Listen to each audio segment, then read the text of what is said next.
a lot of people, like, they honestly, like, they like to have this, like, artistic vibe.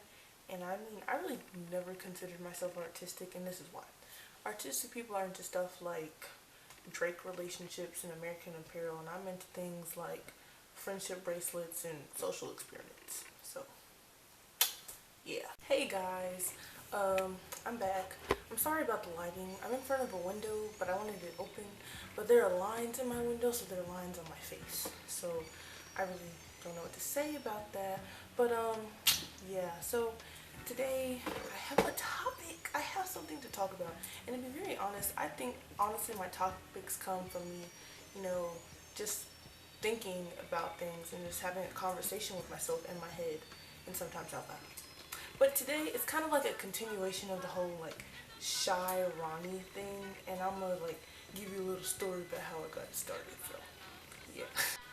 Okay, so this whole little spiel happened when I was thinking about how I always find myself blowing things out of proportion, and I tend to talk myself out of getting into conversations with others. I mean, I blow things out of proportion all the time. Like, I'm a teenage girl.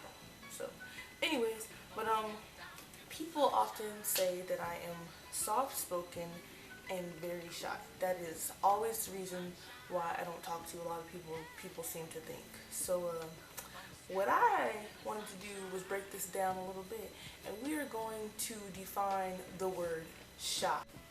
This is always like a recurring thing. Like, I always gotta tell people why I'm not shy and stuff like this. But shy is an adjective, and it means bashful and retiring.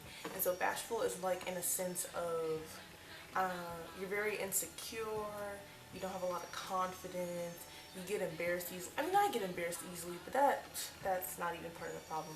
And then retiring is like you tend to draw back at the situations. So in a sense, your fallback game is strong. So I really don't define myself as shy. I just prefer not talking to a lot of people, and I have valid reasons why. Alright, the first reason why I don't like talking to people is because I really have a hard time of putting my words together, and I often make a fool out of myself. So, this isn't just people who like talking to people I don't know, but this is talking to people I do know, like my friends. Like, I can never find words. I'm really bad at articulating. I think my vocabulary sucks. That could be part of the reasons why I don't articulate well, but I know a lot of big words, like, in my memory. So, I don't think that's the entire reason. I stutter a lot when I talk to people. I mispronounce words often. This has been a thing since I was a little kid. I used to say empire for umpire in baseball. What the world? So yeah, that's pretty much most, well, not most, but that's the whole idea of I can't put my words together. Like, you saw that just now, I can't put my words together, so that's why. Alright, these two are kind of like conjoined, and so I said people, the first reason is people simply aren't prepared for myself, and in fact at times I'm not very prepared for myself, because it's weird. Sometimes though I tell myself that I want to say this thing, but then when I get to where I need to be to say what I need to say, I say something completely different.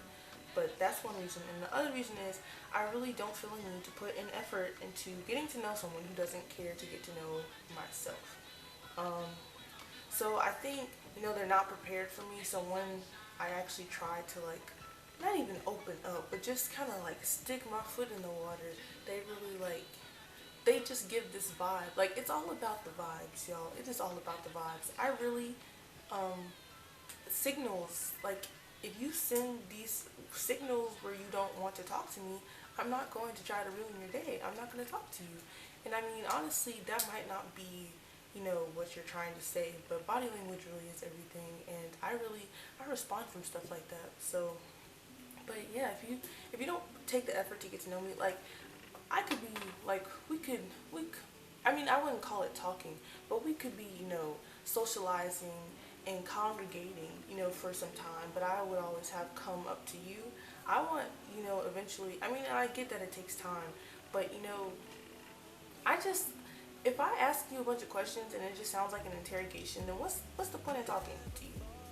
Like, I mean, it sounds really superficial and sounds really lazy, but just honestly, like, if I'm not getting anything from it, any of it, and I'm constantly putting in stuff, then it's no point, especially if you don't really, I mean, you're obviously not getting anything out of it because you don't seem interested by this. So that's pretty much, that sums it up, if that makes any sense whatsoever. And these last two don't really have anything to do with each other, but they're really short.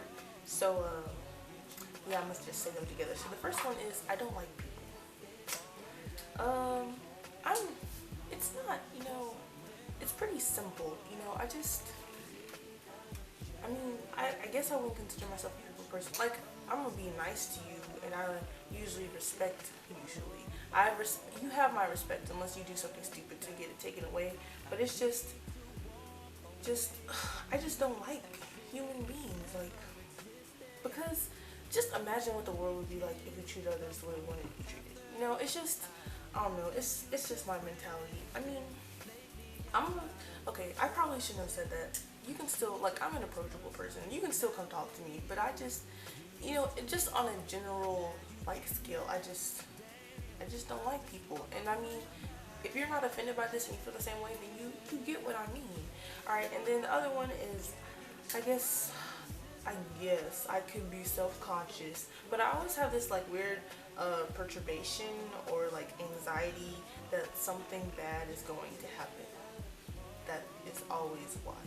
And when something, like, when I get the hint, like the body language, like, oh, this is not going well, like, it's like a red flag. And so it's just, I'm really nervous because it's just like, what if it, like, goes wrong? And so honestly, sometimes I guess in my head, like, I set myself up for failure, because what if, okay, I do this thing where it's like, what if it goes wrong, right? But then it goes well. And so then constantly, when things continue to go well for so long, I have this expectation that things are always going to go well. And so I'm always prepared for what happens when things go well. But once I used to prepare myself for what goes wrong in that situation, but when something does go wrong in that situation, I'm not prepared for it, and so I really don't know how to take it. And so I guess I retire, I fall back. But it's just like, when you would do the same thing if you were me, not if you were anyone else, but if you were me, you would do the same thing. Don't even front, don't do it. Oh, I actually used, like, a vocabulary word for my test, perturbation, okay? I mean, you're scared something's gonna go wrong, anxiety. Yeah, that's pretty cool and smart. I was in your class, but wow, I can't talk. But that was my video, guys. That felt really short, which I'm glad, because my videos are always 12 minutes long. I mean, I could say that it felt short, but me doing this little conclusion thing, it'll end up being 12 minutes or longer, so I'm sorry. But yeah, I was gonna give you a quick update, but okay. Let me say something real quick, and then I'll skedaddle.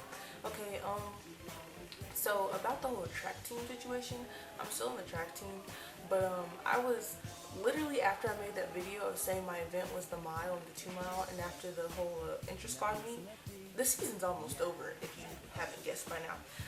Well, the intra-squad meet went well. I ran a mile in 8:25, but that's, in the long distance world, that's really slow. But I mean, I'm a beginner. So, they said I did really well, and I felt really good about it. So, hey, I boosted my confidence to do some things the past 2 months that I would have never done in my life. But anyways, I'm just not, I wasn't ready this year. So the coach decided not to put me in running. He actually put me in throwing. He says I have a build for it. People keep calling me thick, which, it's not that it makes me upset, because I like the fact that I'm thick, But then when I actually say it, the people were like, what the world? No, you aren't. Go sit down somewhere. You don't have a butt. Like, shut up. Anyways, but yeah, that was me mumbling. I throw now. And so my goal next year is to be better in both things. So hopefully the coach sees my potential and puts me in both things. But I'm actually, I cannot complain. I got put into throwing, and so I decided to be the best that I could be in what he put me in, because nevertheless, I am still on the track team. And I can't talk. I also was struggling with that, like having little identity issues. Like, I kept asking myself weird stuff like, wow, Adrian, do you deserve to be on the track team? Look at this. I have a sweatshirt that says Ridgey Track, and I remember wearing it to a meet, and I was like, wow, you don't deserve to wear this. You blah, blah, blah, blah. Just, it was the enemy talking to me. But anyways, that's that's all I had to say. So yeah, have a great day. Today is prom. Also, I'm not going because I don't want to go, but I'll go next year because I want to go next year. But yeah, have a great Saturday. Going or not going prom. Bye guys.